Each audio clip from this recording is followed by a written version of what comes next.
We all have periods of time where our mental health isn't at its optimum level, and just like our physical health, sometimes we have good days and sometimes we have bad days.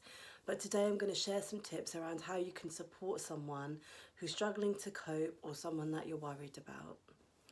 Don't be afraid to say what you see. So if you've noticed a change in their behaviour or how they're interacting with people around them or their general moods, sometimes it's important to name it. We can sometimes feel that if we name what we see, we can be upsetting the other person, or it may not be for their best interest, but it actually might be a relief for them to know that someone has noticed that there's been a shift in them.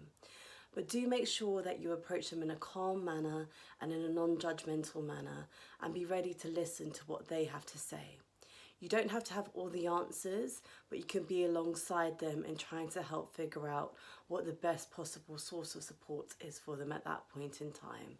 Sometimes people aren't ready to talk about what's going on for them, and that's okay.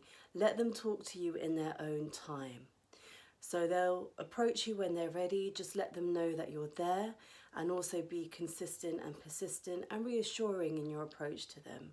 Let them know that you're there to listen when they're ready to talk. See that person as a human beyond their current issues.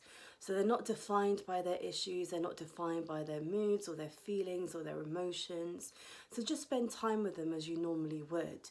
And this can be a great sense of relief as well, as they recognise that someone can see beyond what they're currently going through.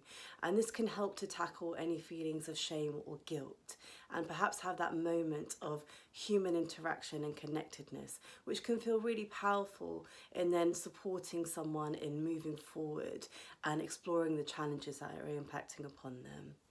Model to them that you're only human as well.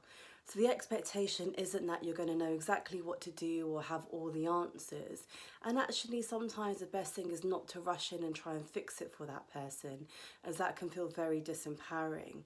But show them that you're there to support them, and you may look at ways that you can support them through finding out about local services or giving them some information around support packages that are open to them.